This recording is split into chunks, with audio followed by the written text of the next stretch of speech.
You have created a monster and it will destroy you. She's alive! Alive!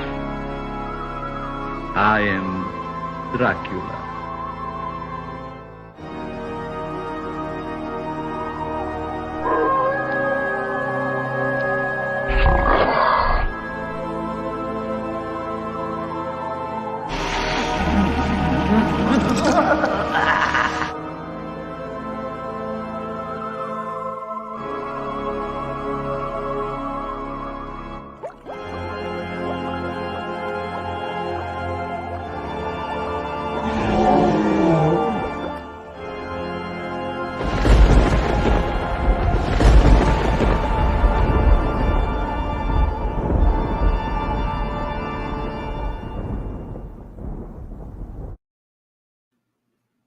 Welcome to another episode of Monster Manor. My name is Scott Fenster. I'm your host for the show. We had a busy week. Starting off with last Sunday, we were at Olo, which Boris is going to tell you a little more about that when he comes on. But it was a really cool show. Really, really good people run that. Steve and Trish from Orlando Collectors Deviants. But I always look forward to this show, no matter how busy the week has been. This show is a highlight for me because I get to talk to people that I respect, that I love their work. And tonight's guest is no different. We share a mutual love of all things Freddy Krueger, among other things. So I would like to bring on a good friend of mine, a good friend of the show, author Blake Best. Hey there. Hello, Blake. How are you doing, my friend? I am doing well, Scott. How are you? Good. We're going into an interesting holiday for everyone. Always catches me by surprise, but we're hanging in there. Oh yeah, So it's definitely one of those holidays. It's like it creeps up on you. You know, no pun intended on that. yeah, we joke about it. No offense to anyone, but we always joke about it being Zombie Jesus Day. We say that with the greatest of respect as well, and we think certain deities have a a heart for laughter and amusement about such things. So, but I'm glad you could come, especially short notice. So thank you for coming on to Monster Manor. Well, thank you for having me. When I first heard about the show, I was intrigued because I, like you, share a love of all types of monsters, whether they're modern or whether they're from the age of Bram Stoker and Sheridan Le Fanu. Even before that, I mean, ever since I was a child, it didn't matter. If it was a monster, I was there.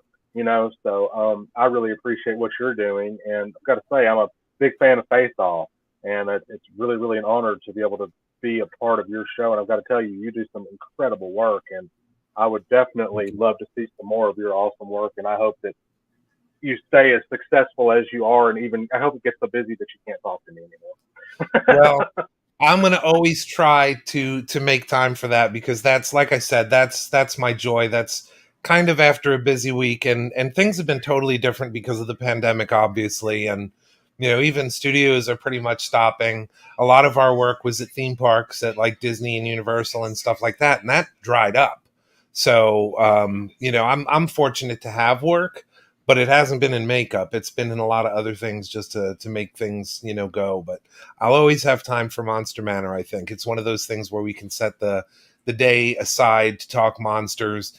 I don't know if that's something that you dig too. Is you almost need that communion with other artists and other creators that share that interest. It kind of recharges you for the week, Absolutely. And you mentioned the pandemic, and that's a good point. I mean, doing what I do for a living, I'm a professional horror author. I'm a composer for film.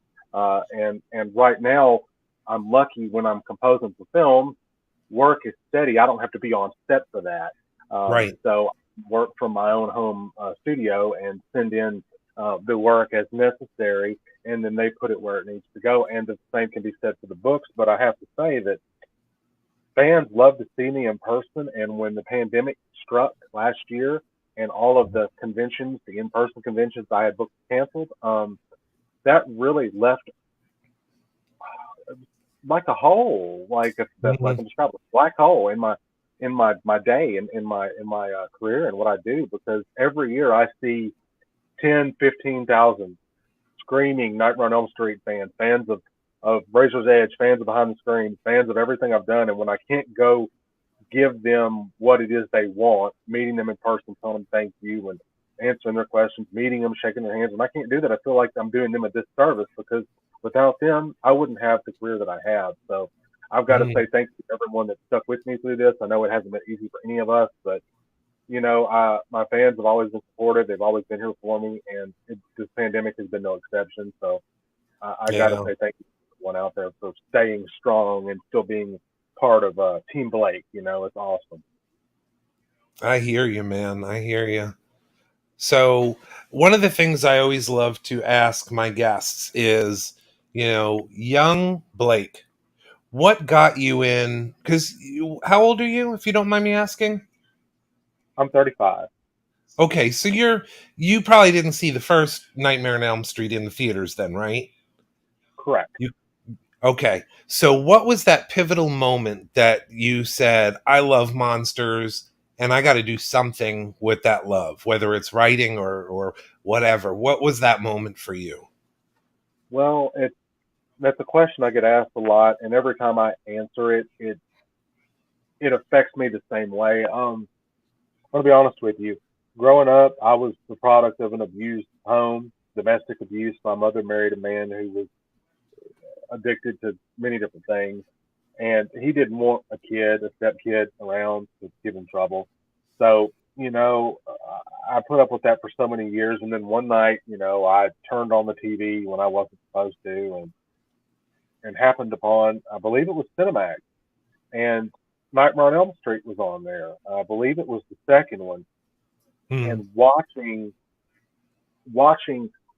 the character of Jesse Walsh, played by my buddy Mark Patton, watching him sitting on that bus and watching the bus driver turn into Freddy, and then them having nowhere to go, this very claustrophobic feeling when they drive into this desert area and the ground splits open and you see all this molten fire and this dark imagery, and then there's this feeling of claustrophobia, and it's Jesse and these two high school girls, and Freddy's moving closer towards them, and his face is totally shadowed in fog and smoke.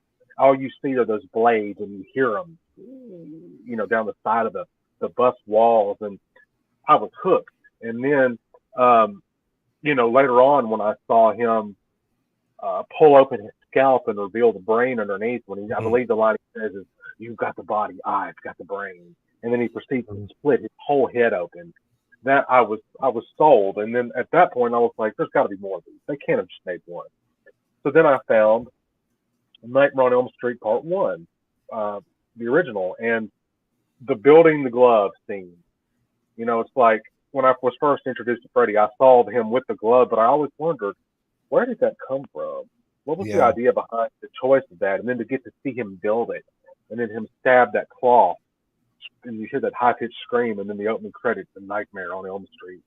They hit the screen. I was sold right there. And the writing part, I got into, believe it or not, I had an audio book that was narrated by Vincent Price. It was him reading The Telltale Heart, The Fall of the House of Usher, The Gold Bug. It was on cassette. I'm showing my age.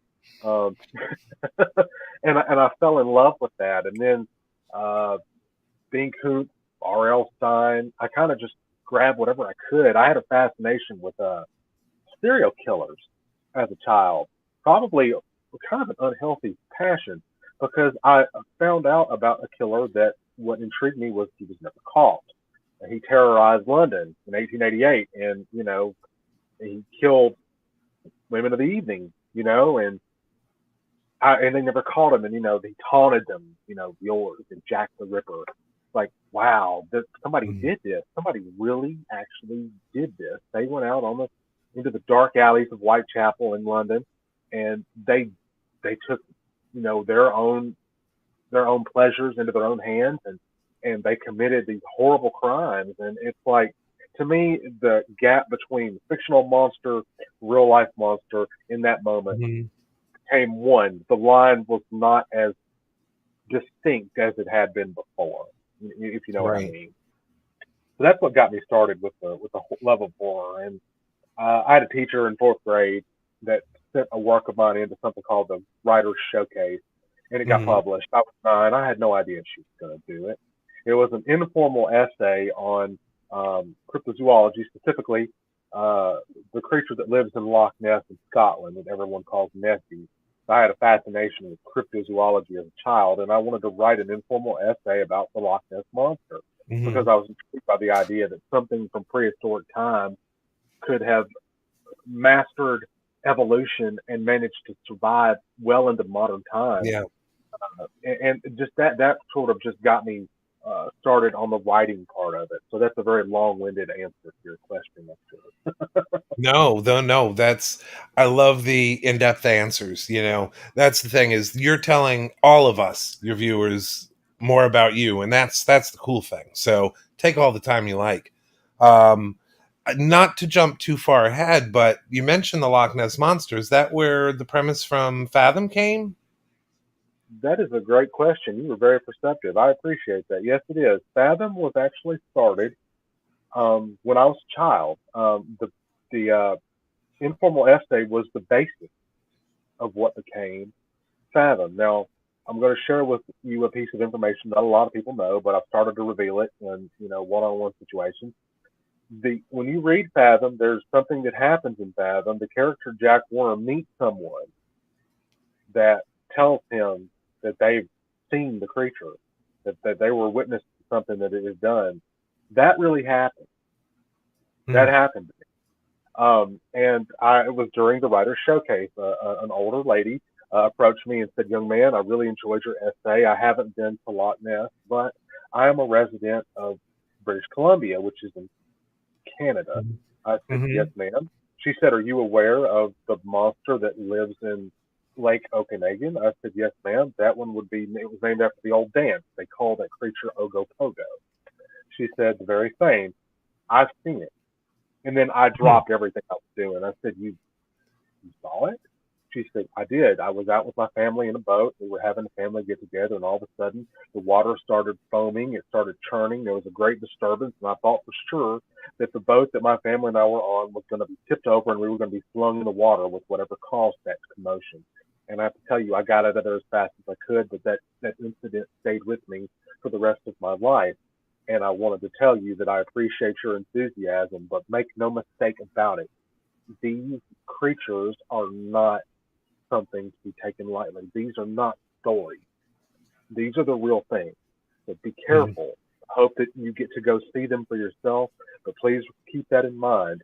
Your love and passion for this is great, but also be careful and keep your mind focused to the fact that you're dealing with something you don't understand, and it can be dangerous.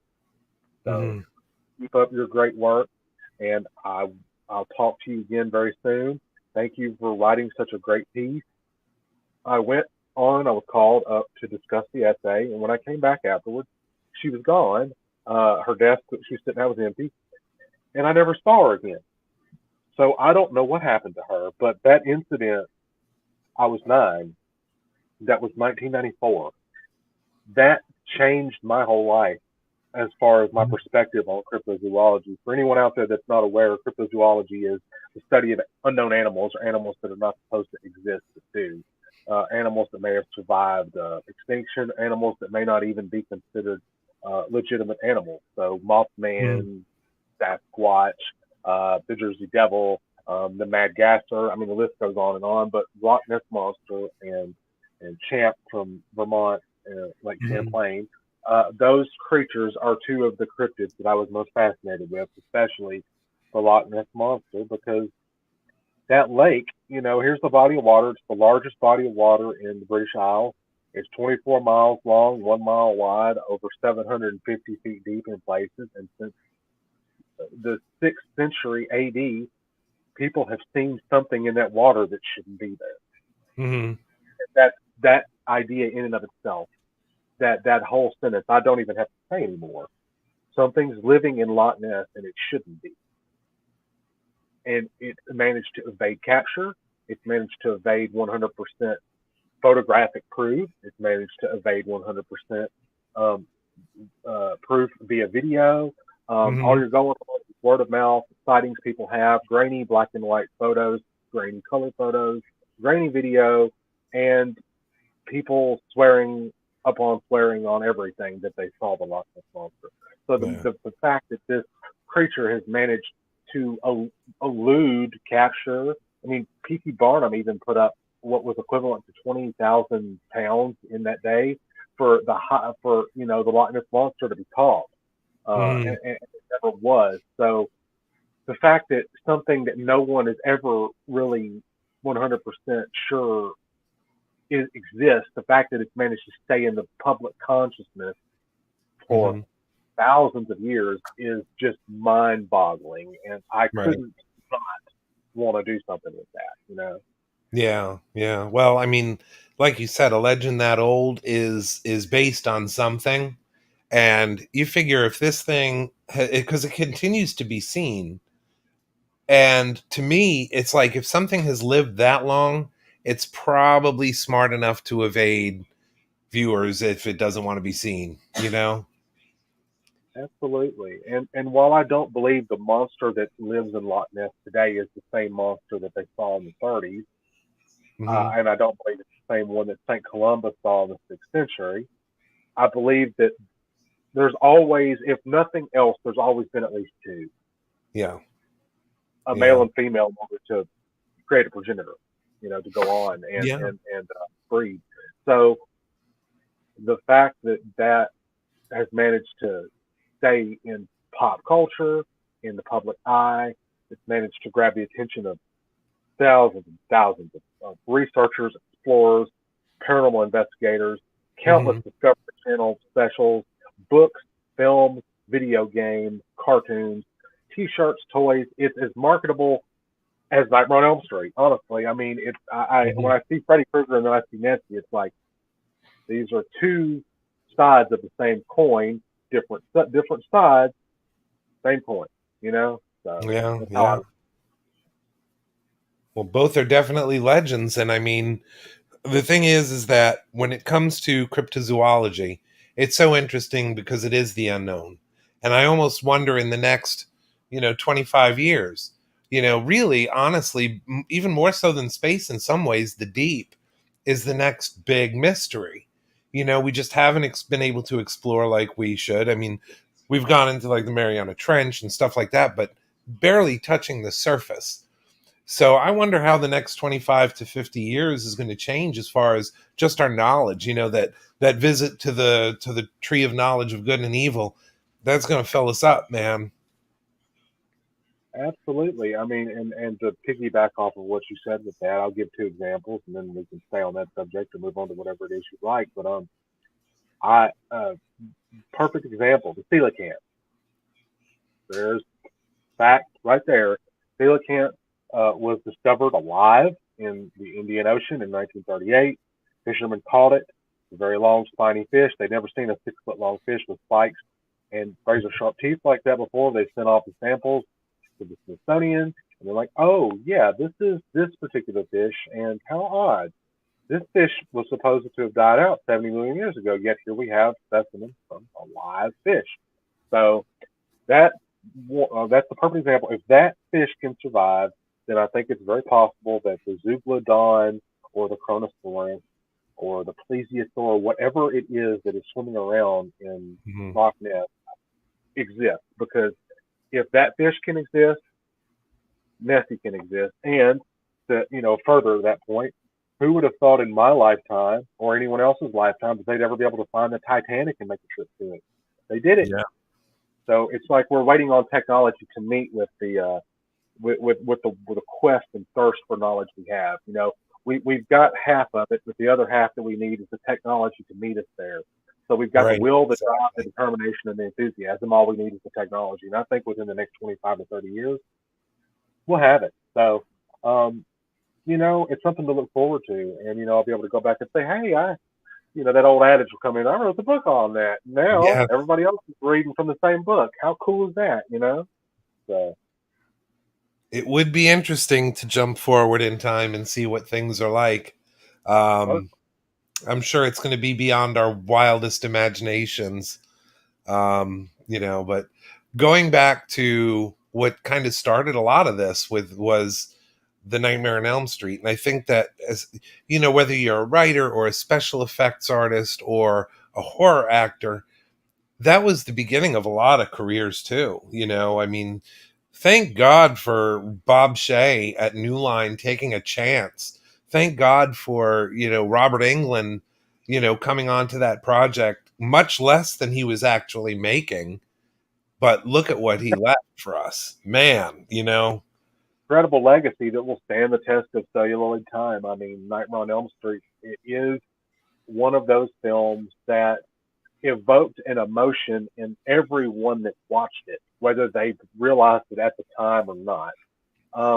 The idea that dying in your dreams and dying for real was not a subject that a lot of people were willing to touch. And Wes Craven, may he rest in peace, was someone who was a visionary, someone who was ahead of his time. He saw what could be with that film, because originally he didn't intend on it being a franchise. The original ending for Nightmare on Elm Street was kind of the original 4 endings, they more or less all of them but one were kind of cut and dry.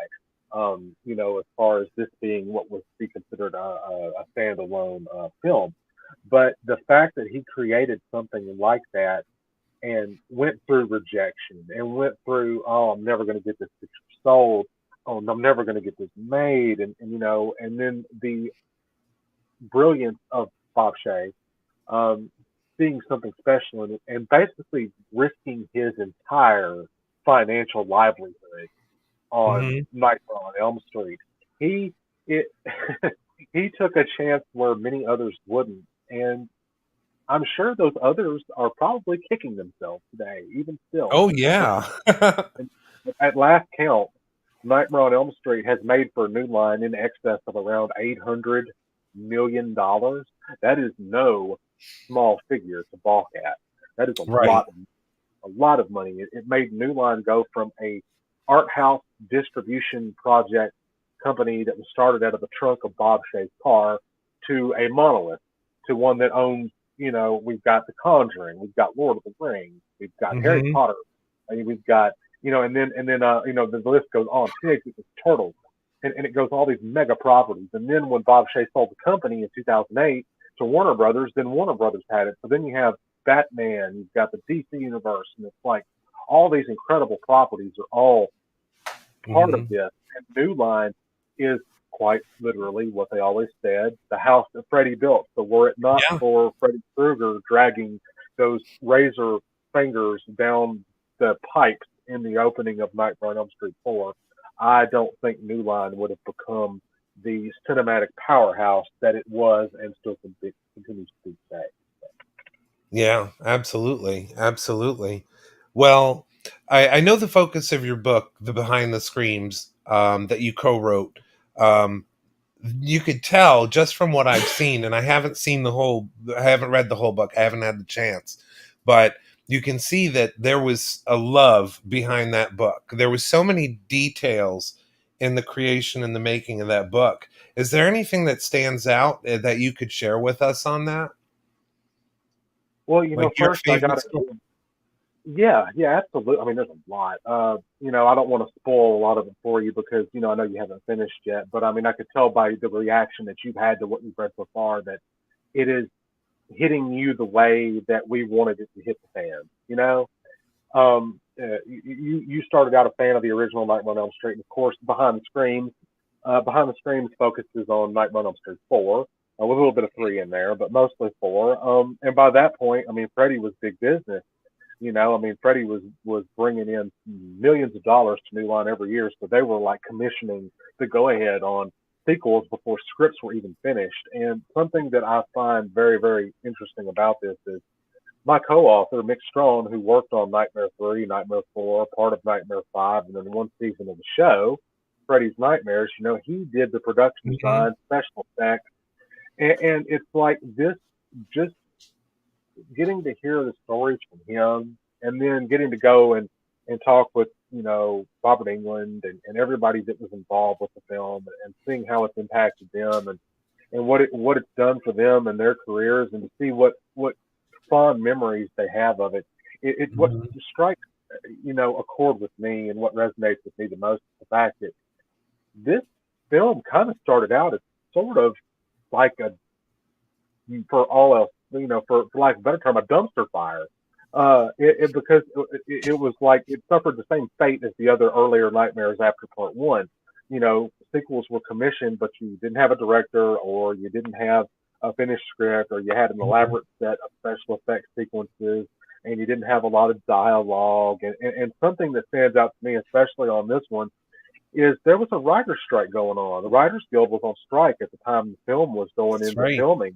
The rule with that is if a writer's strike starts, your film is already in production before the strike, then you're okay. You're in the clear. You can everybody can get credit where credit is deserved.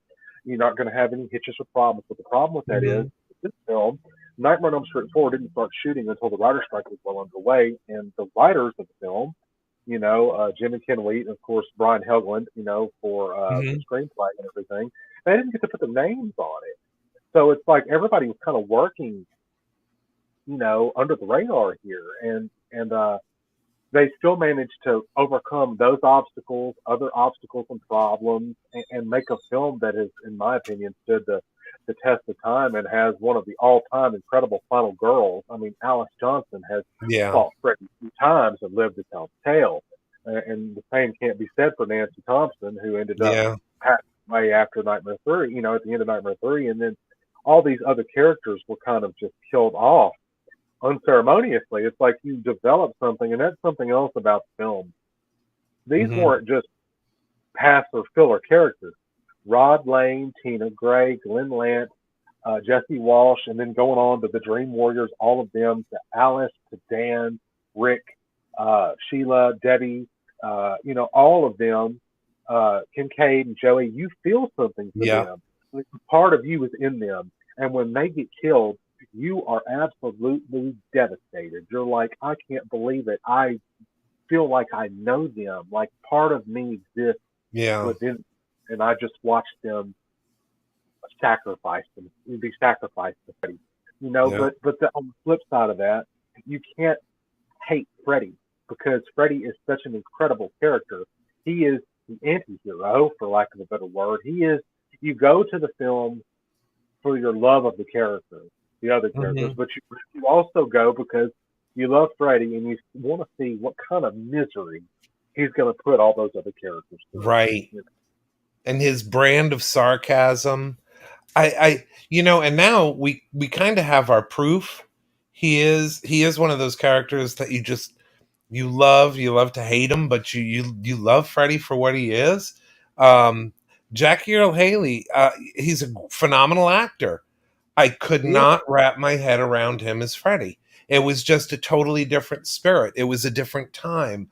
And especially since Robert Englund can come back and do a guest spot on the Goldbergs and do a better job, unfortunately, than Jackie Earle Haley did in the reboot. That's saying something about Robert Englund's chops. Oh, absolutely. And there's been that topic of the remake, and just even remakes in general, but especially that one. This is a discussion I have a lot. Lots of fans ask me, "Hey Blake, did you watch the remake?" Yeah, I did. Well, what did you think of it? I said I thought I thought that the effort was there. I thought the script was good, but I think where it fell short, and a lot of people agree, is the execution of it. And that says nothing that's nothing towards Jackie Earle Haley or any of the other incredible actors, actresses. I mean, I love Clancy Brown, Rooney Mara, Kyle Gallner, all of them. They're great actors and actresses, incredible artists. But, if you could have a great film and a script that's not as developed as it should be, and no matter how great your cast and crew are, the problems with that script, they're gonna shine through. Yeah. And it's just a point of contention for a lot of fans. So I tell them, hey, everybody's allowed to have their opinion. Don't bash someone else because they like it and you don't. Just say, hey, let's agree to disagree. It's a Nightmare on Elm Street film. It's got Freddy Krueger in it, and he's scary. He's creepy. He's in the shadows a lot again. That's something that film did that a lot of the original earlier ones, towards the fourth and fifth films, Freddy stepped out a bit more and became Hmm. more of presence physically, whereas in Nightmare 1 and 2, he was more in the shadows, which in my Right. opinion is very symbolic of the id, and it's like, oh, this is the darker recesses of your mind that you don't want to acknowledge to all the everyday people out here. Something you tell your therapist or your wife or your husband or your boyfriend, girlfriend, or your best friend. You'll tell them these things, but you won't go out and tell the whole world. So this character of Freddy, this seedy, rotten, disgusting, below the surface. On the surface, you have Freddy is one thing, but below the surface, you have this uncanny, horrifying, living, breathing nightmare that has managed to infect everyone that it's touched. And that's Hmm. probably a bad choice of words with the pandemic, out there. But I mean, that's just how I see Freddy as an infection, because everybody has to dream, everybody has to Yeah. sleep, and when you close off your eyes and you count your sheep and you go to that sleep, you are not in control more of what you're seeing. You're not in control of yourself. You're Yeah. that's your brain's time to go out and have recess, Yeah. for lack of a word. So the fact that Freddie can manipulate that and kind of come in the back doors and influence your dreams and your sleep, Hmm. perception of reality, what's real, what's not, that makes him far deadlier, in my opinion, than a physical killer with a knife that's coming after you, because everybody, you can run away, and I always say this, you can run from Jason, you can run from Michael Myers, you can run from all the Hmm. Chucky, all the others, Leatherface, so on and so forth, but you still have to sleep, even if you run 2 miles to the next town and you go into someone's house and sleep. Freddy's Hmm. gonna follow you from where you were 2 miles ago, right there to where you close your eyes. Yeah, Yeah. yeah. I mean, that's one thing. When I was growing up, I loved Jaws. That was one of my favorite movies as well. And it was easy to evade because just don't go in the water. But Freddy, you're right. You gotta sleep. That's universal. So yeah, I totally get that. Um, so I know when we were talking, and we're already what, at the 30-minute mark, or pretty darn close to it. I know when we were talking about the props and things like that and the eye candy. So do you mind doing a little bit of show and tell with your viewers, and then maybe we can get back to some of your favorite stories from the book? You're a man after my own heart. I just everybody loves a good prop. Everybody loves a good scare. Everybody loves to see what someone else has, and everybody loves to see uh, things that will trigger their memory of when they saw the film. That's something I've noticed as I take these props with me, and I do all these shows. I see fans of all ages, kids up to grandparents. Oh, I remember watching that with my kids. We sat Yeah. around. We ordered pizza Friday night. We went and got takeout Chinese and went back home. We went and got beers and did this and that. Or we went and smoked some cigarettes and we watched this. So I stayed up late with my brother while my parents were out of town and we watched this. And it just I hear all these stories and it all comes back to the same thing. It's a bonding experience, Oh collective yeah. family therapy. You sit down with your family at the end of the week. Monday through Thursday is rough for a lot of people, but Friday is the start of the weekend. Everything's better on Friday. Everything, the food, the fun, payday, of course, for a lot of people. Yeah. So it's like, let's go to the movies. Let's go to the theater. Let's go get a bite. Let's go have a beer. Let's go ride around and do this. Let's go pick up our dates and take them and see who can get scared, whose girlfriend gets scared and covers her eyes and leans on your shoulder first, or your boyfriend, or whatever. It's like this. It's kind of like it's part of the quintessential American upbringing. The growing Mhm. up, the rite of passage. So I'm definitely happy to show you some things. So I'm going to show you a couple of things first. Um, Something that is really special to me. I'm going to see if I can get it in frame here. Do you Oh see that? wow. I got a little story about this. This is from the mold. This was a stunt mask made for the original Nightmare on Elm Street. It's burned on the ear and to split up the back so Tony Caesar Would put it on, and this is very old. It's very smelly. Um, Latex will do that. As it Oh yeah, ages, doesn't last. you know this better than a lot of people. It even has the teeth. Oh This wow. is something that I will treasure, and I hope that when I pass on, my kids treasure this as much as I did. And who knows, it may get them a house. It may buy them a car. It may get them the wedding ring for their loved one. You know, their significant other. You know, it might help them pop the question. It might help them do all this stuff. But right now, you know, this is something that is not something that you can take lightly. This is the face of a madman. Okay, this is the face Yeah. of an icon that has scared the ever loving daylights out of everyone that saw it for well over 30 years. You know, and the fact that I have it, and the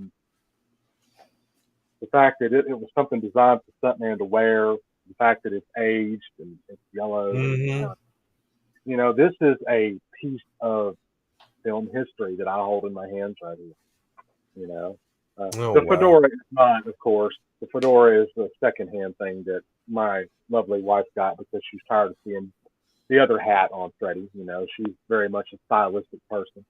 You know, she wanted something that was going to look good on him, and I did too. So that's Hmm. one of the pieces. And I mean, the fact that this was for the scene when Freddy is going to have the long arms. So on either side of the roof, the houses, you had grips up there with fishing monofilament holding up those long extended arms, and you had Tony Caesar wearing this because obviously those arms were really heavy, and Robert couldn't be everywhere at once.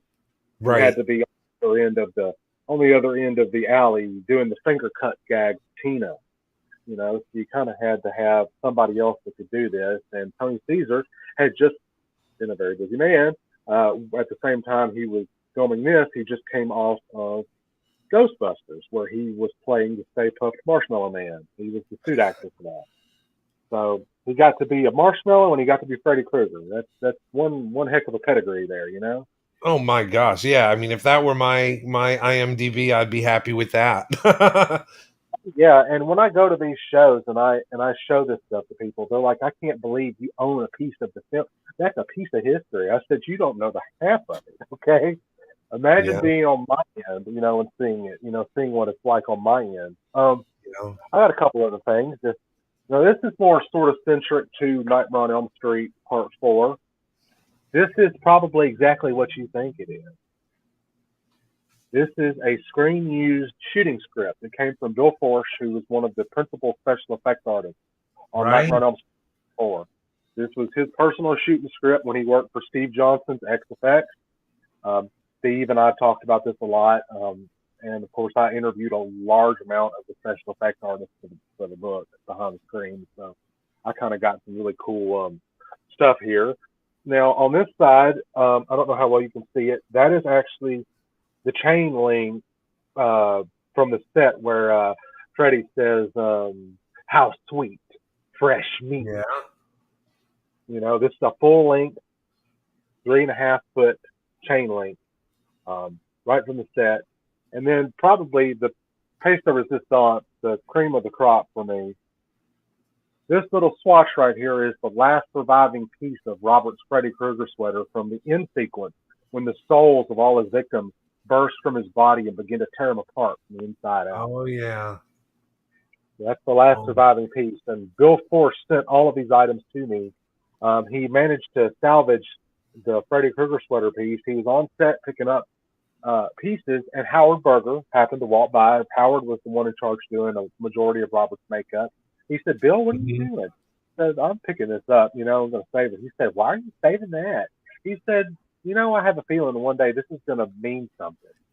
You Yeah. know, hang on to it." And then I get a package in the mail from Bill Force, and I get his shooting script, Freddy's last surviving sweater piece, and a chain link, and storyboard, and all this incredible stuff. And this is Mhm. not something that, well, anyone else has. Yeah. Oh no, very few, I'd imagine, if at best. That is an amazing piece of history. It is, and there's a couple of new signatures. A couple of friends of mine, Mick Strawn and Nicholas Benson, Nick Benson down here. He actually worked on the cockroach sequence with Screaming Mad George. And also puppeteered the shoulder puppet on Freddy's neck and shoulder area for that end sequence. And you can kind of see on the screen here, that's the sequence where he's up against the wall and his head's coming apart. Oh, yes. Yeah. And a lot of people ask, because you're going to have people, well, how do I know that's the real thing? Well, you have provenance. How you know? Yeah. This came from the desk of William Forsh, Bill Forsh, my good buddy. Sweater piece, the chain link prop, the script, and then of course I've got some really incredible storyboards back here too. These are from May 3rd of '88. Storyboards for a large portion of the sequences, and you know that's just a portion of what I have. I also have where Bill saw the film with the cast. You know, usually when you make a film, you go and you see it with your crew. You know, it's a cast screen. You rent out a theater and you go see it. And he sat in there with Minnie Harlan and Rachel Talalay, Bob Shea, everybody else was in there on Wilshire Boulevard in Beverly Hills. I have the original one sheet, 24 by 36 inch poster from the inside of the lobby where he watched the film with the rest of the cast. He grabbed it, brought it home with him, and then 2 years ago, sent it to me. It's framed back here, signed by him. I'll have to show that to you in a bit, but it's big. It's huge. Like I said, 20 inches by 36. Yeah. And that came right from the lobby. He grabbed it on the way out and said, you know, hey, I want to grab this and take it with me, you know, and I want a part of it. I want to have this. And then he sent that to me. I have an original one-sheet poster from where he saw it the night that it was opening, the night that it was released in August. He went to Wilshire Boulevard in the theater that was there with the rest of the cast and crew, watched the film, grabbed the poster, and then 30 years later, he sent it to me. So, you know, it's incredible. And, you know, we were talking earlier about Freddy Krueger and about the character. Well, you know, that disgusting face, red and green sweater, that's all fine and good, but what everybody wants to talk about is the gloves. Oh, yeah. You know, they love their weapons, whether it's Jason's machete or hockey mask or Leatherface's chainsaw. We got to have our weapons. So what I have that I'm going to show you is a glove that was worn by Robert Englund and signed by him and the rest of the cast from Nightmare 4, Freddy's Dead, and a couple of others, Mick Strawn in here. So let me show you the blades so you can see how sharp these are. Oh, wow. And it's signed, move that over here, by everyone. Oh, yeah. Quite heavy. Ugly glove. I tell you, man. And for me, it was like, I loved Nightmare 1's glove, you know, and only one company that ever produced the mask got it right. NECA. They did the broken blade. They made it look like a broken blade from the first. Yeah. This is a glove built for me. It's a replica of a Part 1. It's even got the P210 case knife tomato blades that are flipped over and double beveled. Yeah. Finished. And Robert signed it. He said, "Give me this." He walked up to me. I said, he said, "How are you, Blake?" I said, "I'm doing well." He said, "What do you got there?" I said, "I got a glove." He said, "Let me see it." Okay, there you go. So he puts it on, waves it around like a maniac. Then he puts it up to my throat and drags the blade right across. The sharpened blade. And I'm thinking, if he sneezes or I cough, somebody's going to the morgue. Okay. And I was sweating bullets. And then he signed it, and I took it to the rest of the cast. My wife actually bought me a photo op for my birthday with Robert so I could get a photo with him. Mick happened to be there. I was busy I showed up as just a con goer, not a guest at this one. I was recognized in the lobby, and they proceeded to mob me until I signed things. So I stood outside of the room where Robert was, waiting for my photo in this line that was, these people have been in line since 8 o'clock that morning, and here we were, it was 10 o'clock, you know, and they're still in line. And I'm out here signing stuff, and then I go in for the picture, and Robert smiles at me. He said, Blake, look at you with your books and everything. It's about time you get some credit here. Get in here. I was like, okay. Well, because when Robert Englund tells you to do something, you get up and you go right then to do what he says. Yes. Okay. It doesn't matter that I'm 6'4" and he's 5'9". It makes no. You do what he says. So I said, okay. So I go in there. My wife is with me. And then Mick shows up in there with us. You know, Mick rode up there with us to the event. We picked him up and took him up there. And he said, I want to be in this picture. And the guy running the booth said, no, we've got enough people. Robert looked at him. He lowered his glasses. He looked at him. He said, that's Mick. Mick worked on these with me. If Mick wants in the picture, Mick can get in the picture, which was an indication. Again, when Robert says it's okay, you relent. You know? Oh, yeah. We go in there and take the picture. And I got it with me, a copy of it here. That's my lovely wife, Lisa. There's my buddy Robert. And then there's me. And then there's Mick without a beard, you know, because he's rocking the awesome beard now, but this was pre-beard, you know. And what's funny to me is I noticed the background, they used the boiler room from the Nightmare on Elm Street remake with the font from the Elm Street remake. So I'm like, that's wrong Nightmare. What are you doing? Wrong. You know? Yeah. You can even kind of see Jackie's arm back there behind Robert's head, like kind of just like hanging out there. I'm like, okay, whatever. So this is where I did the signing and stuff. And Robert said, I said, hey, you want to go out to lunch? He said, Blake, I'd love to, but I've got a table full of fans. They've been here since early this morning. I'm not going to leave them.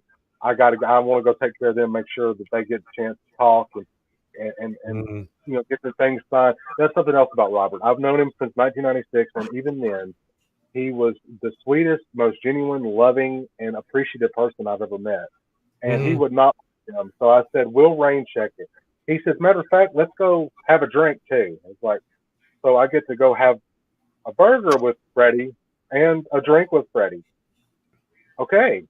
This sounds like a red letter day for anybody. He said, good work on the book. I look forward to reading them, you know, the next one.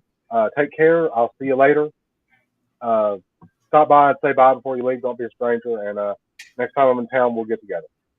I was like, okay. And my wife is outside of the panel where the room is. And I go in. And as I'm getting ready to go in, she comes up to me. These two security guards grab her, drag her off. So you got Miko Hughes, Lisa Wilcox, Ricky Dean Logan, Danny Hassel, Tuesday night, Robert Englund, Mick Strawn, myself, all telling him, drop her. She's with us. Robert Englund said, that's Blake's wife. This is Blake. You can put her down, please. They're two guys. They look like they could play football for like the Chicago Bears. They were just built. And I'm not trying to fight anybody. So I was like, that's my wife. And then they apologized profusely to me. I said, what are you apologizing to me for?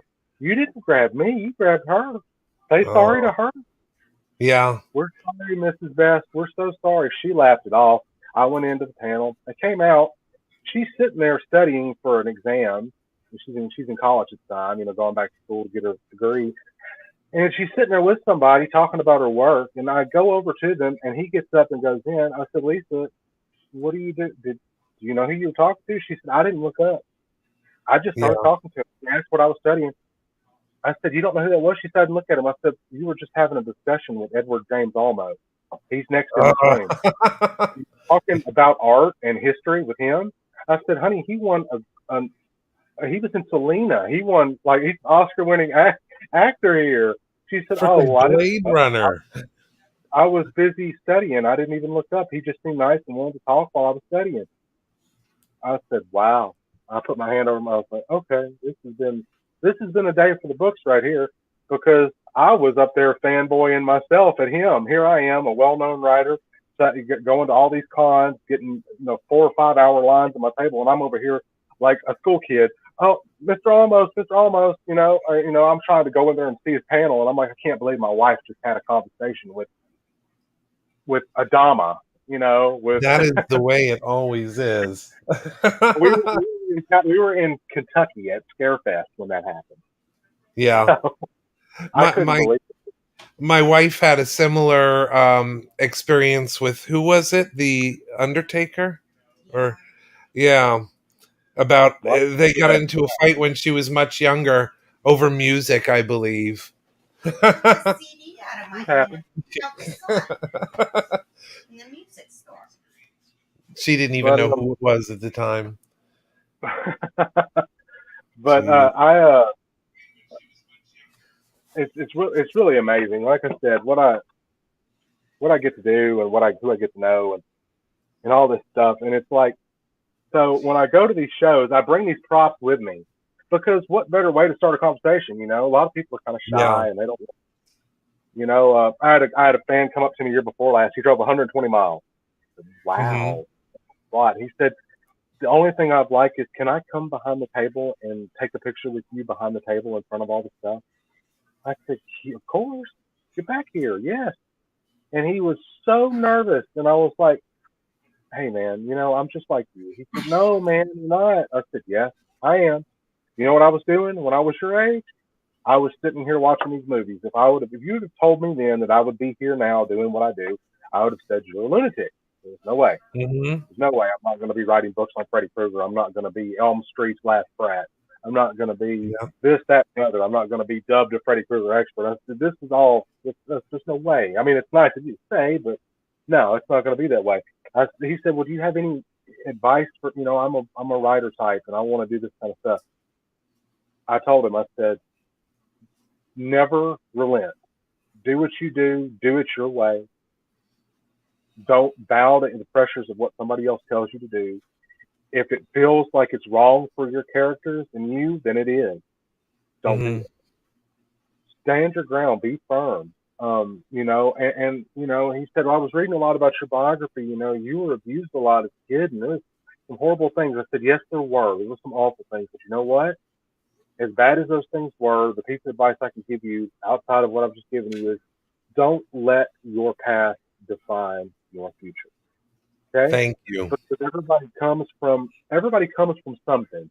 Okay? Yeah, I came from a miserable, miserable upbringing, but it led me to see that not everybody out there was like that. Not everybody lived that way because I thought for many years that that was normal. Because I Hmm. was never allowed to go out, I was kept at home. You know, my mother would dress me in long sleeves in the dead of summer because of the bruises and things on me because she didn't Gosh. want child protective services coming out trying to take and get into her business. You know, I had to miss school. I know you noticed I have these special headphones on. Hmm. My left ear was damaged. My stepfather came home after a night of drinking and out doing other illicit things and drug me out of bed and punched me in the side of the head. And when he did, he perforated my eardrum. So I have no hearing in my left ear. So that's why whenever I talk with you, I face a certain way. Hmm. You know, every time I get up in the morning and I realize I can't hear my wife and kids tell me good morning, I think about that day. But you know what? Hmm. I think about it. I take a minute. I take a deep breath, and I say, I'm not living in that situation anymore. And then Yeah. I move on with my day. You know, so that was my advice to him, to anybody out there. Stand your ground. Be firm. Don't let the past define your future because the past is a part of you, but it's not all of you. That is Mm. not you. It is a very small piece. As significant as it might be, it's not the whole picture. Don't forget it, but don't let it define. You know, Yeah. and and Well, that, I'll tell you, man, just from knowing you since Quarantine Con, and I have to give Billy Carr props because he put on Quarantine Con. That's where I first became aware of you as an author, honestly. And I'm very grateful for Quarantine Con. But I'll tell you what, man, the thing that I know about you from just what I've heard since meeting you there is that very thing. And I was going to ask you that question too. What advice would you give someone? That is what defines a survivor, someone who is relentless and someone who's going to do that. And I just, when we're buddies in a hotel room watching this convention and recovering, I'm going to ask you what happened over the last 15, 20 years. And I'll bet you're going to see a legacy of people that you inspired through not only your story, your background, but also what you accomplished. So thank you for that. Thank you for quite possibly seeding the next generation of horror people. The people that are creators and writers and, reading your book and visualizing, and then they're doing the makeup, and they need more people like that. We definitely do, because it's a dying art. Good horror is making. I don't want to say that I don't like someone's taste in horror, but it's hard to find redemption in just blood and gore and all of that. There has to be a psychological thing to it. And I hope that we see a generation that comes up where people are maybe harken back a little bit more to the classics and the old, the kind of the mind bending elements of Freddy Krueger. It would be nice. It would be, But, and I think I think it'll happen. I appreciate the kind words that you said. I really do. I mean, I'm just a guy. I stood my ground and I went through some things, but I wanted to do something with my life. And everybody asked me, well, what's it like to be the same as Trump? I don't see it that way. I see it as a guy coming to work, doing his work, and telling people, this is what I do. It would mean a lot to me if you would give it a chance and read it and message me. People are just always blown away when they're like, well, you mean you don't have somebody on there doing your stuff for you? I said, no, if you message me at 2 o'clock in the morning and you get an answer, you're getting an answer from Blake Best. You're not getting an answer from some human that I pay. You're not getting an answer from an administrative assistant. You're not getting an answer from my manager or my booking agent. You're getting an answer from me. I remember being a person who wanted to just know all my favorite celebrities and wanted to be friends and meet and know people and everything. And that's why I always keep an open door policy. Until you give me a reason to not talk to you, I will talk your ear off. I will message you on your birthday and ask you how you're doing. I'll ask you if you had a good meal. I'll ask you if everything's okay if you break up with your significant other. I'll ask you how your mother's doing if you say she's sick. I'll ask you, what would you have done different if you'd have wrote this book? I will talk with you. I will, and people know because, it's, I'll put it to you this way. I did a show once and a young lady walked up to me and she said, I've loved Freddy my whole life and I've been following your career for a long time. And can I just get a picture with you? I said, I'll do one better. I'll take the picture for you. I'll hold it. I'll give it. I'll take the picture with my phone because she didn't have a really good one. And I said, and I will send you the picture from my phone. Yeah. To your email so you can have it or whatever. And she got a picture with me and then she gave me a hug. And I said, thank you. She said, what are you thanking me for? I said, for coming out and making this trip out here to see me. Now I know you. Now I know who you are. Now I could say, you're my friend. Now I could say, you've liked my work. You've read my books. You've met me in person, and then, she's still on my friends list to this day. And, and I talk to them. And that's what I'm saying is I am always going to have an open door policy. I want to hear from all of my fans. That's why I do what I do for a living. That's why I keep these psychotic hours. I mean, when I'm writing books, I'm up all day, all night, 3 or 4 o'clock in the morning, getting into bed. That's part of the course for me. I will call. Hey, I will no sleep, man. No sleep. Yeah. I mean, and I will call you and ask you what you're listening to help keep you awake so I can listen to it.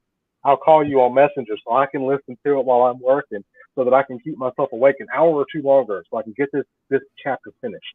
That is just who I am and how I do things. And to me, the greatest job in my life besides being a husband and a father is being someone in my community that can inspire other people in the community to open up, to come out, talk to people, follow your dreams. The horror community is one of the most legitimate, genuine, welcoming, warming, comfortable communities I've ever been a part of. And I've done a lot, but I always go back to that. The horror community, these cons, these fans love this. They are brothers and sisters. They are united. There's no skin color. There's no questions about whether, any of this other stuff, no discrimination. That is all left outside when they step into those doors. They become a brother and sisterhood. To me, it's like therapy. It's like being reminded what you see on the news is not exactly what it always is. Mm-hmm. Unity, the Exactly. violence, the anger, the sadness, the fear, the uncertainty, that all stays outside those doors. And when they walk in and they walk up to your table, you're all united in that moment. Mm-hmm. And I have got to say thank you to people like you and Monster Manor, to people like Billy Carr, to all the fans, everybody out there that's always supported what I do. I mean, I never thought that I would be where I am today, and I have the fans to thank for it. And I never thought that I would get online and find a book of mine that was going for $2,300 at an Yeah. auction. If you'd have told me that, I would have said you were crazy. There's no way, And I love what I do, and it's amazing to me that a burnt man with a very, very, very, very scary right hand uh, Mm-hmm. led me down this path. Me taking a trip to Elm Street has become a recurring thing. 1428 is my home, you know, 1420.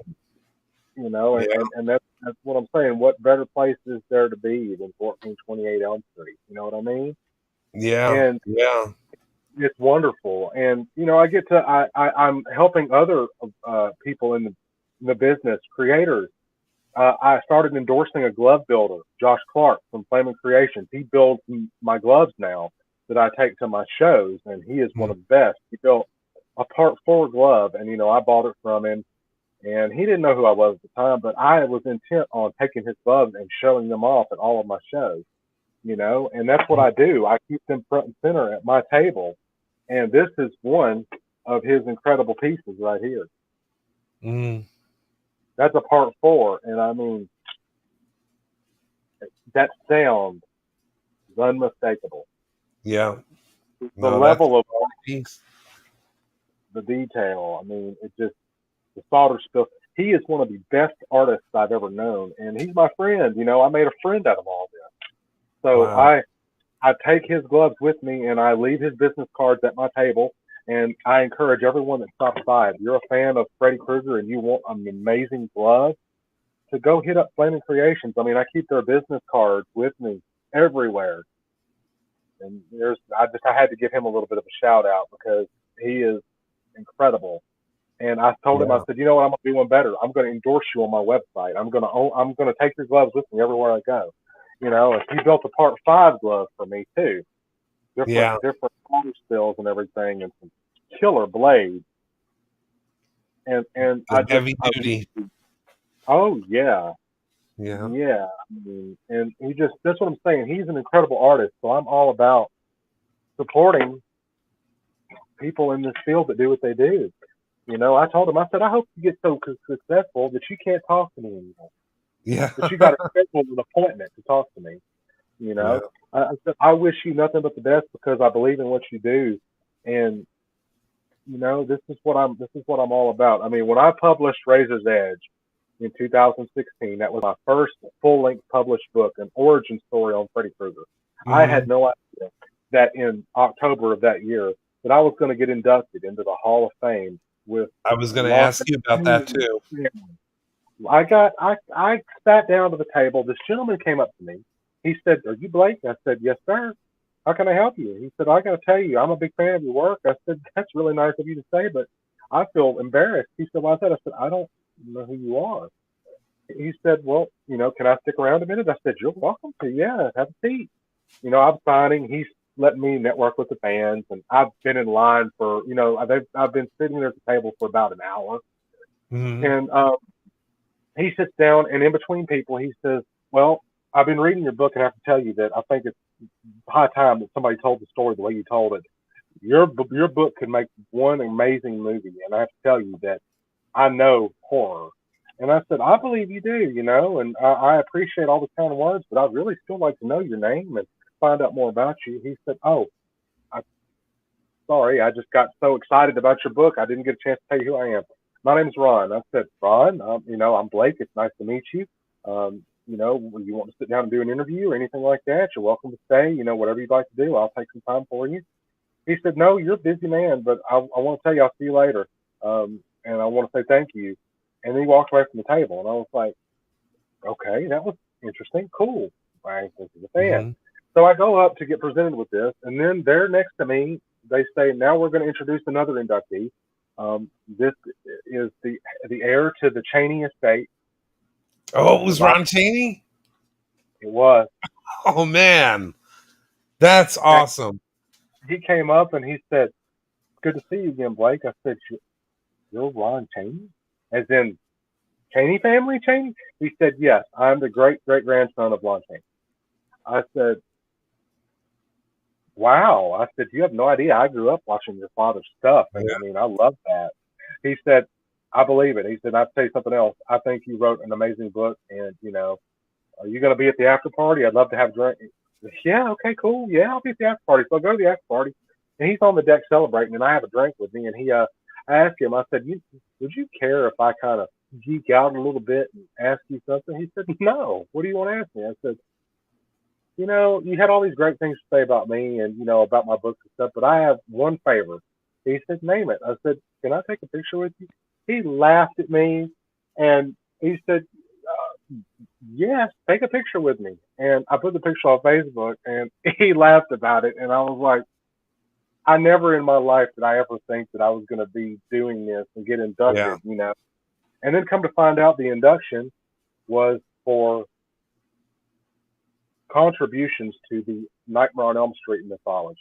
And I was inducted with Mick Strawn, Nick Benson, George P. Wilbur, James Winburn, Doug Stewart. And I got to take home a plaque. And my book is sitting in the Hall of Fame. And that was my first published full-length novel. Wow. I look at this every day, and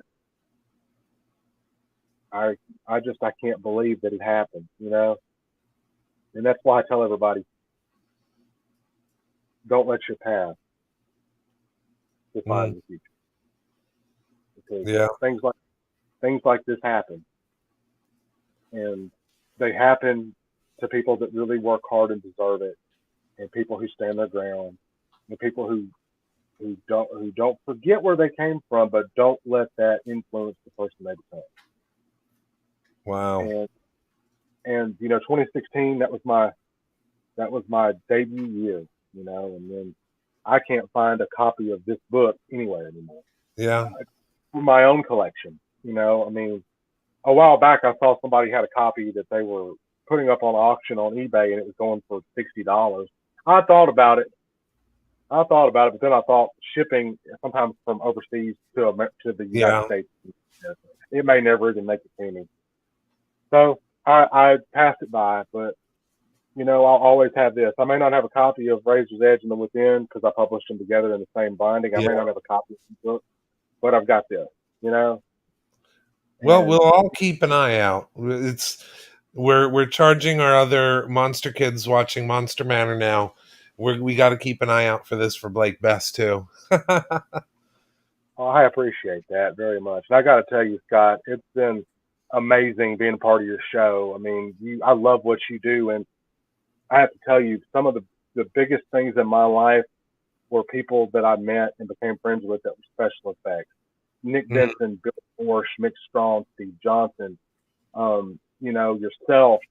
I love what you all do. Thank you for doing what you do for me. And thank you for doing what you do as well, because it all works together, man. You can't have makeup without a good story, and sometimes you can't tell a good story without makeup. So it's very much you know, it works together. But I know we're an hour show, and I really wish that we had more time to. Hey, Maker, I'm gonna go to Dairy Queen get some fries. Oh, that was Boris. Boris hungry. He's been outside. Finally picked the lock. Boris, Dairy Queen has some killer fries. He's gonna get fries. Keep talking. They've got killer fries when they're fresh. When they're fresh, they're amazing. And take a bite from me because I've already. Yes. But you'll get to see Boris. If you want to stick around in the green room, definitely do so. I gotta find a time to bring you back on because I feel we've only scratched the surface here. And we will probably see you again at the next Quarantine Con, right? You will. I'm also going to be making some appearances at some other cons. I've got one coming up August 20th in Knoxville, Tennessee. I'm going to Yeah. be at CreepCon. This is my third year. I saw John Dugan yesterday and went and actually got some tape for him to tape up some stuff on his at his booth, some signs. Yeah. And I said, I'm coming back to Cornwing-Con. He said, are you going to be there again? I said, yeah. He said, well, let's make it a plan. I hope to see you there. I said, I'm Yeah. already booked. Yeah, I'm there. So Well, Cornwing-Con. do you have this on your website or on social media as well? All your contact information? I think we have that. Yeah, so definitely people want to, check out all of his social media. If you're not following it already, check out QuaranWeenCon because there are updates on that site.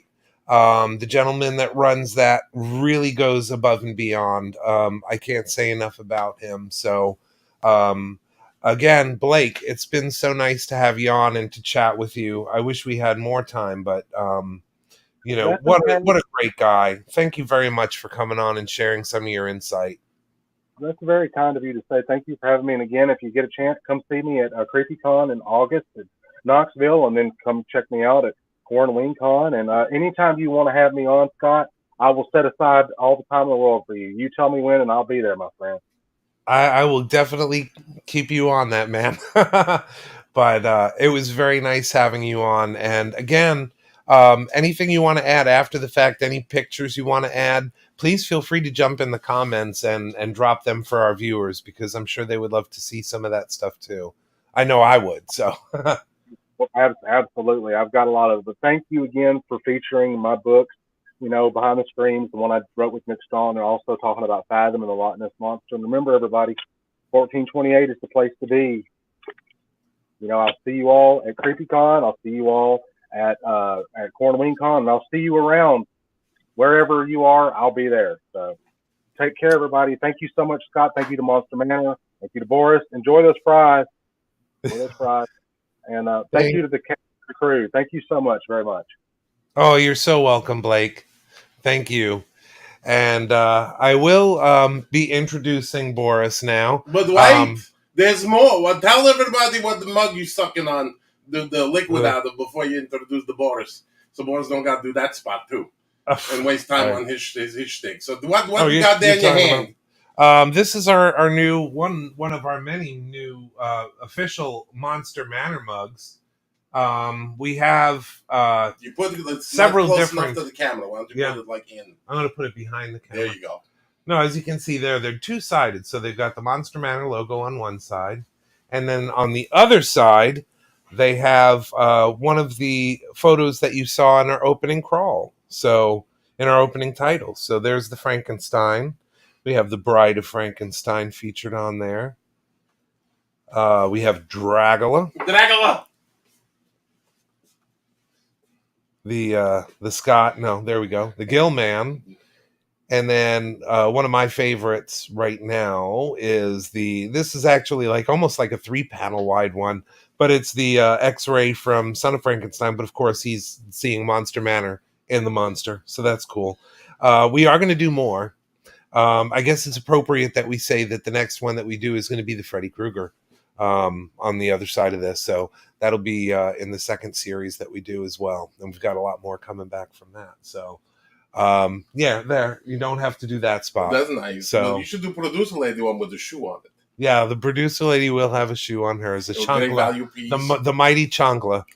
So and the Scott Fence one with the same shirt. You just take the pattern and put it right on the mug, and then nobody washed the mug. So you're gonna say this so I can't give you the obscene gesture? That's right. Week? You can't give him the finger while you do it. Yeah. Hey, by the way, woo! Yeah, now he's doing it. Hey, so how about this? Yeah, see, it's very nice. Now you get to taste your medicine. And also we talked about Olo. We were at Olo last Sunday. I wanted to say personally, before I turn it over to Boris, thank you to Steve and Trish and the people from OCD, Orlando Collectors Deviants, for hosting us out there. We had a great time. And with that, I will say good night. If Boris don't sit down, you got to do his spot. So Boris is going to go out in the front. No, you better not. So, again, thank you. Before I turn this over, thank you to our guest for tonight, Blake Best. I'm a fan. And again, we'll talk soon. But without further ado, our man, love him or leave him, Boris.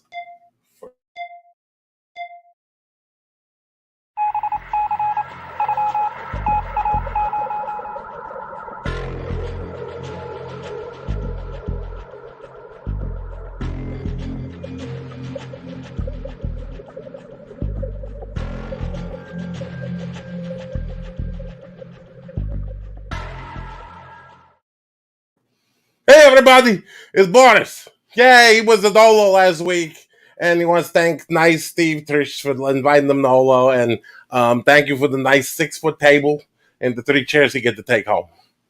They're a little shoddy, but we put them up in the backyard for like the when the master have a like a barbecue or play like your Uno. That was nice. Boris was going to show something he bought, but Mr. Talkie Fenster there didn't ruin that part of the bit. So we're going to have to just do the stuff. Please. No. By all means. No, we're going to do your stupid friggin' Apple thingy because this is good. Boris was going to do something else, bring, ventriloquism act, but you want, here we come. You got to yell. Go ahead. Disclaimer before anything else. Okay, look at the bottom. Because she's going to run it on the bottom. Where is it? It's on the bottom. Where is it? It's not on Boris' crotch, but look, you see it running on the screen. Pervert. Looky Lou. You're pointing. You want to look? That's what you get. Talking 2 hours. All right, Boris, we know what they're going to say. But this time, everything come out the crass, rotten. Boris, the friend, you got to explain before you meet them and then apologize after. So, you don't like it. Words hurt you, too bad. Go on the page that Boris got on Slasher or the Facebook, so write the Monster Man. The Boris going to say sorry, not sorry, and then go. But don't blame Fenster Maker. Don't blame producer lady because she's going to hit Boris with the shoe again. And she did hit him with the shoe last week, and it hurt. And Boris got the bruise. And Boris don't bruise easy, but she got the new chunkle and the black. Right in the arm, he got the vaccine, and then it hurt, and he almost died. But tonight, we're going to do something. In 1970, Vincent Price was probably running out of money. And he said, I'm going to create this thing where you take the apple and you put it in on like this device and you shrink it on like the bulb right here. You take apple, you carve it, and then you put it on the bulb for 4 days. Because back in the 70s, the bulb cooked like a cake. Remember, like, the Easy Bake Oven when you put, like, the family gerbil in? Whoop, roast gerbil. So you got the thing with the cake, and then, you make the little mushy apple people. What are you, 10 years old? What the heck is this, like, yay. Because, you got, like, Shrinky-Dink. If Shrinky-Dink keep you occupied, darn sure the apple people going to keep you occupied. With that spider graph. Look like, a spider on LSD makes something on the paper. But anyway. Boris tried to buy one on eBay, but Fenster make a credit card not good. It maxed out, so we could only get the stuff off the internet, like the picture of Vincent Price holding the thing, looking like a creepy. He's like, hello. And then we got some other stuff, like the box, and, we had pictures, but this, we're not going to bore you. So Fenster make one. You got yours? Yeah. Fenster Maker got he downloaded everything, and he perfect. He downloaded the pictures and the little instruction booklet and wanted to show everybody what he make. He make one look just like the package. We're going to take this and look, it's a little shriveled lady. Look like a little pod creature from the Dark Crystal. They have the Skeksis go suck the thing out of them. What, there? Back. This what you waving? Use your words, producer lady. Bring it towards the camera. Thank you. Don't wave this and that way. She waving like. God. Oh, by the way, 3 things about the producer lady tonight because Boris is going. 1, producer lady can do a wheelie on the unicycle. 2, producer lady's chief export is pain. And 3, the producer lady can speak fluent Braille. Okay, so now we get back to this where we go close to the camera. We see Lincoln little face. Look like, Kardashian before plastic surgery. Disclaimer. But it's nice to get the hair. Look like a little Muppet lady. So this is Fenster Makers. He put this in the oven for like 3 days. And he did so Boris make one. Boris, he didn't have the instructions. And, he didn't got time. It's so wet. It's wet. Well, he tried to put the microwave. This is Boris's. He got the... Boris, is that my onion keeper? Yes, it's one of them. The kid get a little hobo baby give this to him. He's saying he's something put this in, but this is a mushy apple. It feel like a squeeze an old man's knee, pretty much. And they burned because Boris put it on the barbecue grill and in the microwave. And it smelled like foot. Probably like, little hobo child from the fence to make. But see, this is what happens. Pretty much, this is how it turned out when you were a kid.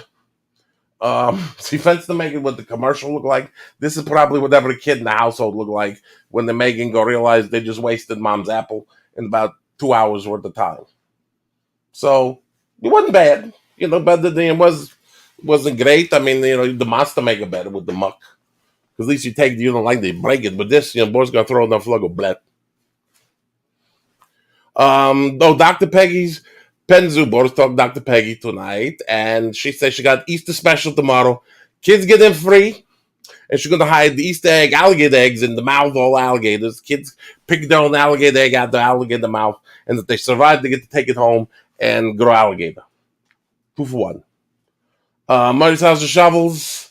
Thank you for sending him the Olo, Boris Olo. We can dig it. He had the trowel, Master 5000 there. That was nice. I believe we have some pictures of that too. Do we have the pictures? We have media. One of his fans.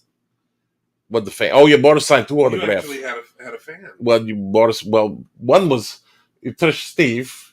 They're not really fan. They're like, they're like, hey, Boris, why don't you show up? Boris say yes. Boris thinks fence to make a pay him. Yeah, the very proud Boris there. The proud Boris, the hot Boris too, and the Boris was bloated. But he signed the picture. It says it's upside down. But it said, that thank you for greatness, Boris. And he gave stickers for the car. So if you see 2 people look normal with stickers on the car, that's the friends of Boris. There's a Pui of the week. His fence to make it for the night. Pui, just for being him. And, for a 2-hour show where Boris stand outside, got to pee, he can't pee. And hungry. And he just yabble on as Boris tried to text, hey, when they come on. And then Boris go to get Uber Eats. And then they end the thing.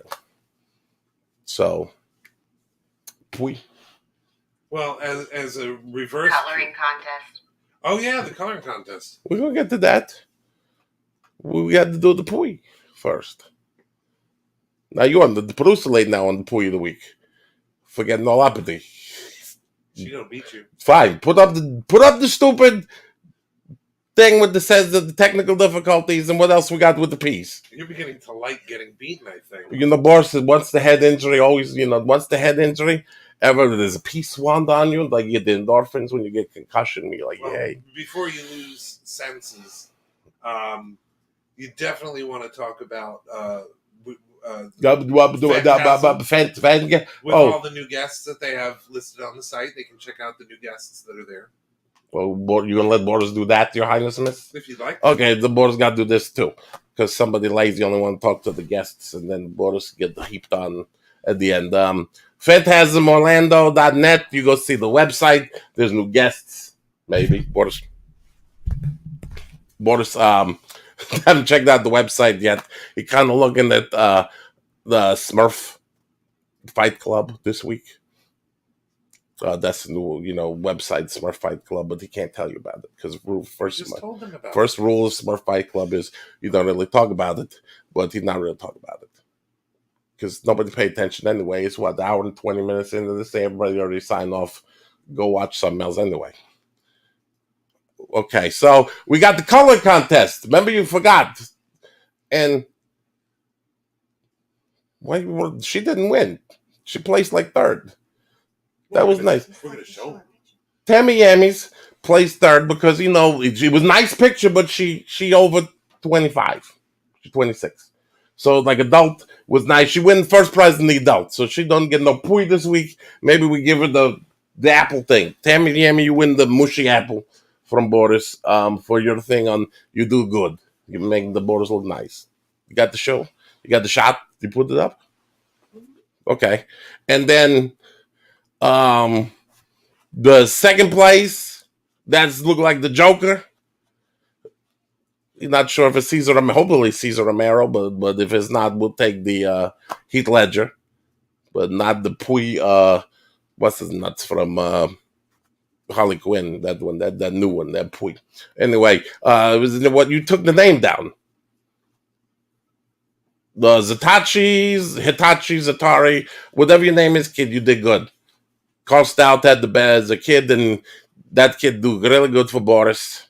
Boris gonna try to write makeup, Professor make don't want to say make him wash out the camera. 10. I think he was 10 as well. No, Zoe win that one. Zoe win the whole thing. No honorable mention. Zoe win the whole shebangles. That's it, right there. We make Boris look like a president candidate right there. And Boris like that one. So he gonna like ask Fence to maybe make the makeup nice. But Zoe, you win something. Maybe he give you a sticker. He'll steal something from Fence to make a house to give you. Kaylee? Where Kaylee at? What's the Kaylee picture? There's the gray one. You know what? Everybody win with the Kaylee too. That's the nice one. Kaylee win the nice sticker too, or Boris signed the photograph saying thank you. But that was a nice one too. This is nice. Thank everybody. Make the pictures. Color Boris. Nobody went poor, which is good. Now wait, what are you hiding over there for? He got a smug look on his face, like he better will wrap up or something. No. I would never think to do that. No, never think to do that. But it's time to wrap up. Not.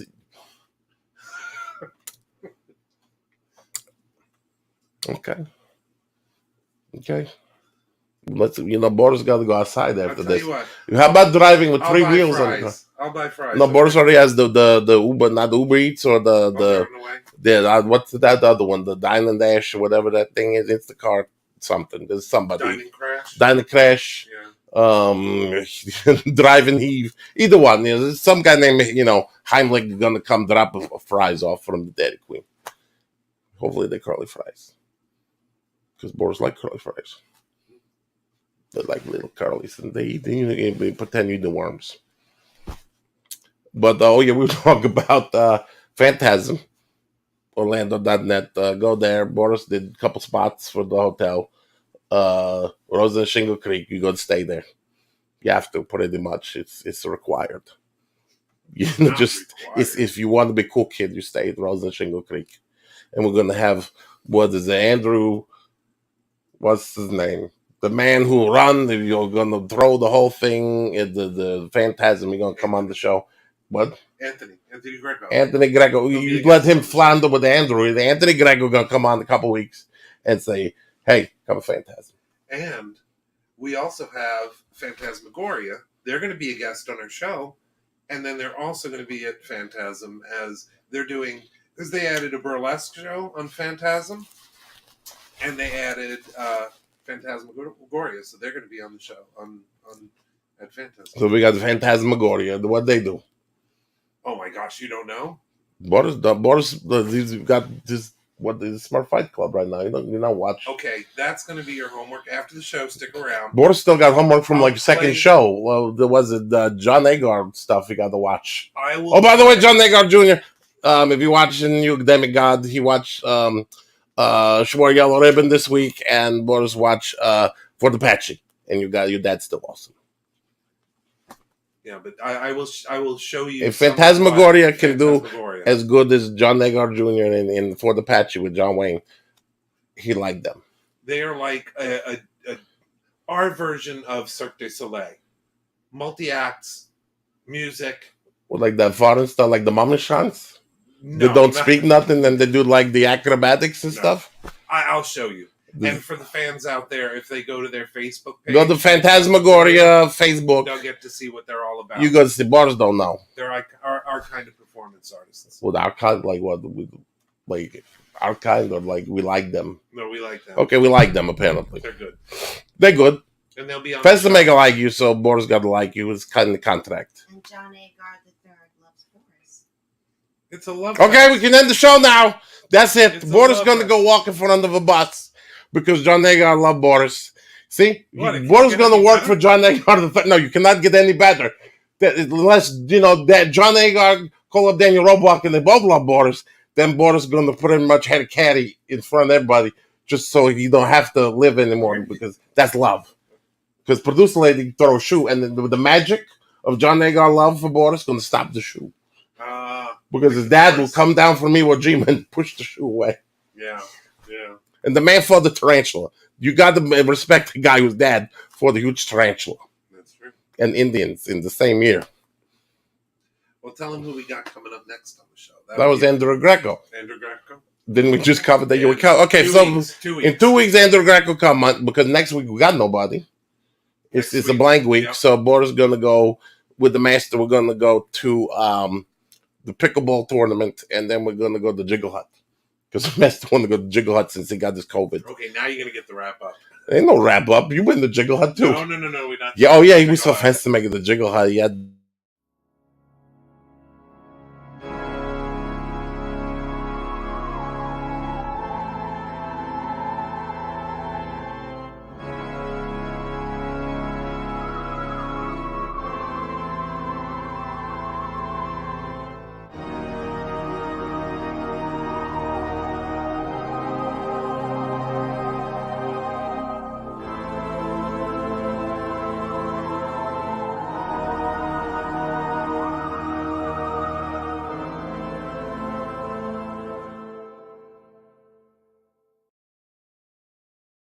While the rest of us were at the buffet in the mini cheeseburger, fancy to make it go in the boom boom room with